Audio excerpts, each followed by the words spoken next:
Okay, on to acid-base. So my tips for acid-base, and here we're always talking about Bronsted-Lowry acid-base. We're just talking about transfer protons.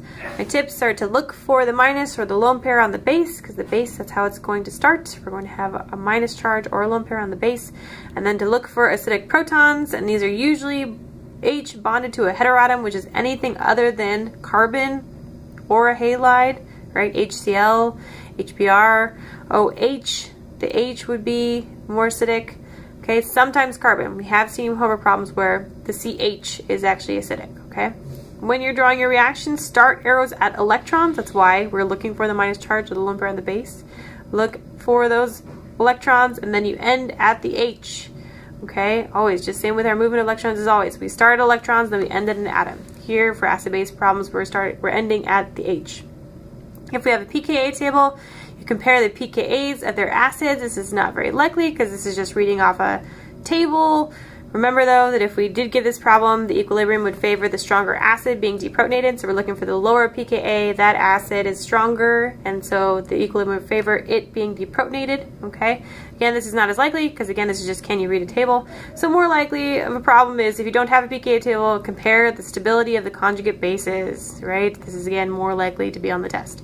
So if we have a more stable conjugate base, we have a stronger original acid. And again, I know this makes the argument difficult because it's kind of a roundabout way of debating acidity, but again, think of the conjugate base. If the conjugate base is more stable, you're going to have a more stronger acid. And so what affects the stability of the conjugate base? It was the electronegativity of the atom on which that minus charge is, the size of the atom on which that minus charge rests, resonance of the conjugate base, and inductive effects. Okay, so let's look at some examples. Let's say we have OH minus plus this guy. I put him in the homework, and you guys had to have kind of, if you notice, there are two types of H's here, two different kinds of H's. This is definitely our base right over here because he's got the minus charge. So here's our acid. In terms of which H are we going to react with, there are two kinds of H's here. Again, there's three of them over here, only two of them here. There's another three of these same guys over here. Okay, so which is more acidic? Let's just think about the resonance. So let's see. So let's put the question of which H is more acidic. Okay, so let's label this HA and HB. So if the base goes and reacts with HA,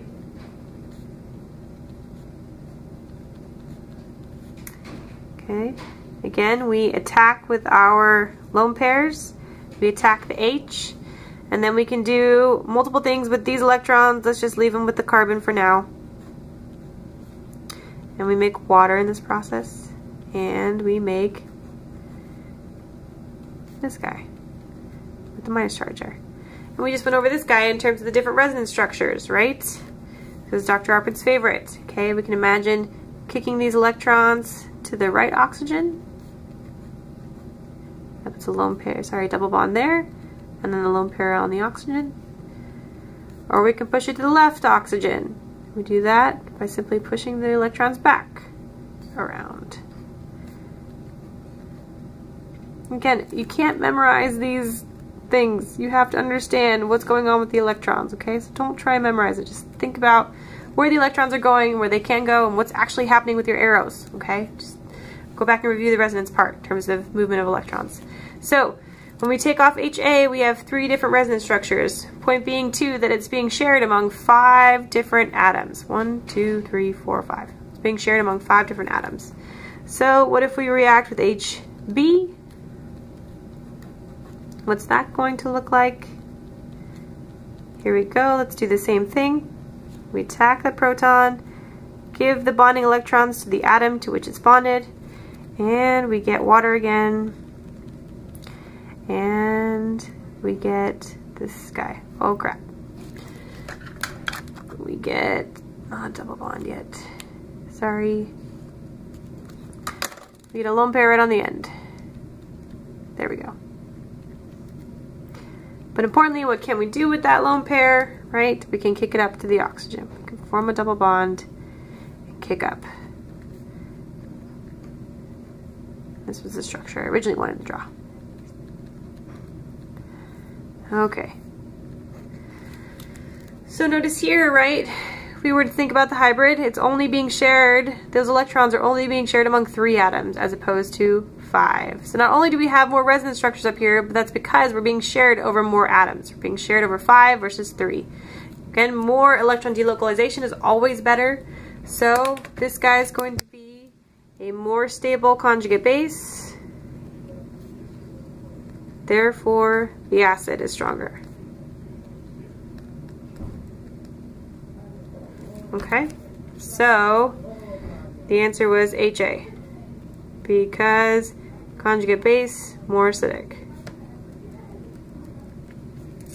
Okay, how about this problem? One more. OH plus NCH3. Say I've got 3 of these on there. Okay. So hopefully now we're getting used to these problems and we're recognizing which one is the base and which is the acid. Because yes, we do have multiple lone pairs over here, definitely. Okay, but do we have any acidic protons on this guy? I would think not really. If we had an NH, sure. But over here, do we have acidic protons? The answer is yes. We have one here on this alcohol, on the OH, but also over here as part of the carboxylic acid. Remember your functional groups. This is a carboxylic acid. It's named that way because it's acidic. This H is very acidic, okay? But if you didn't know that, again, let's think about the possibilities. Here is, we'll label this one HA now, this one HB, okay? Which is more acidic? HA or HB? All right, well, let's take a look. Let's use HA, okay? Notice how I didn't draw the bond between HA and O? I should erase that right now and redraw it. Because if we're dealing with that bond, it should always be drawn. Okay, so here we go. I'm just going to redraw the whole problem. NCH3, 3. Okay, we're going to go and react with HA. We attack and give those electrons to the bonding atom. And now we are left with this guy. All right. Question is, can we do resonance with this guy? By the way, we also made some of this guy. CH3, 3. Can we do any resonance, or is there anything to stabilize him? Any inductive effects involved? The thing is, for inductive effects to work, we would need like different groups on the base, on the conjugate base. I don't see any resonance. I don't see any ways to like argue its stability versus HB. Now,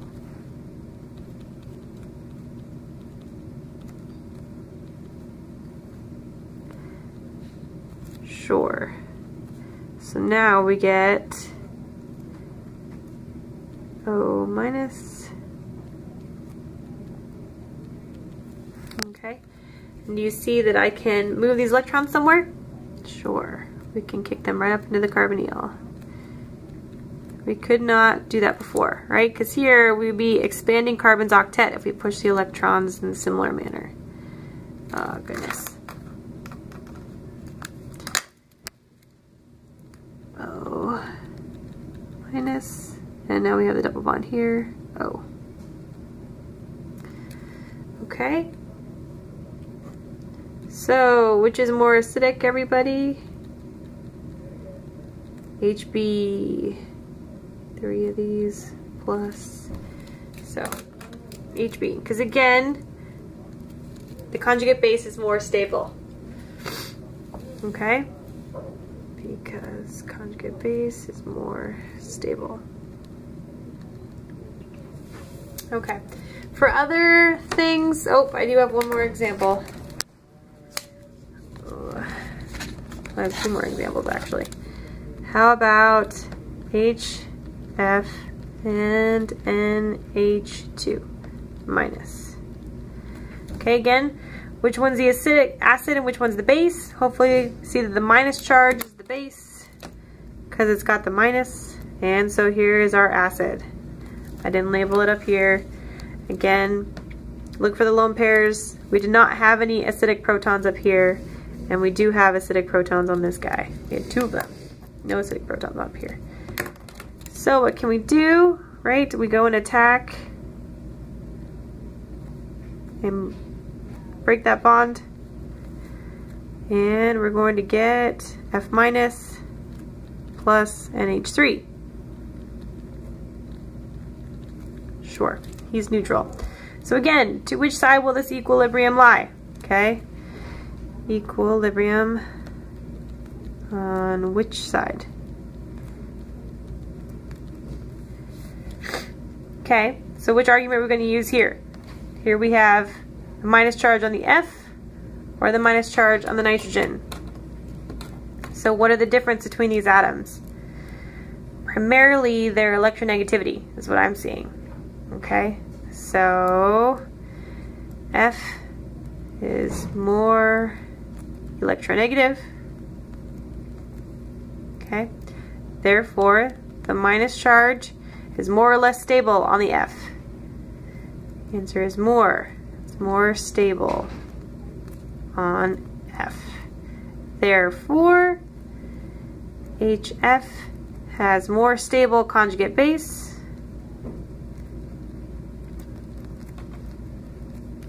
Therefore, one more time, HF is stronger acid. Okay, and so the equilibrium is going to lie where HF is deprotonated. So here we go. And again, the argument that we used here was electronegativity of the conjugate base. Okay, we couldn't use that same argument up here because the electronegativity of the atom of which the minus charge was on was always carbon, and here it was both oxygen. Okay, so the atom was the same, but here the minus charge on which the atom that has the minus charge is different. Here it's an F versus an N. And the F is more electronegative, so the minus charge is more stable on it, and so HF is a stronger acid. Don't just throw in the word electronegativity. Don't just throw it around. You have to be able to explain to me how that actually impacts the argument. Okay, I have one more. Let's see. Okay, I do have one last example. We did something like this in office hours today. Let's make this actually something more unique. CBr3 plus CF3. Okay, so it'd be hard to see, but I would tell you then that this is the acidic proton because we don't have any heteroatoms or anything, so it's a little bit harder to see. So if that's the acidic proton, then here's my base. Again, that's kind of obvious though because he's got the minus charge, and so here's my acid. So the base goes and abstracts the proton. Okay. And what do we get? CBr3 minus charge plus HCCF3. Okay, so again, where's equilibrium?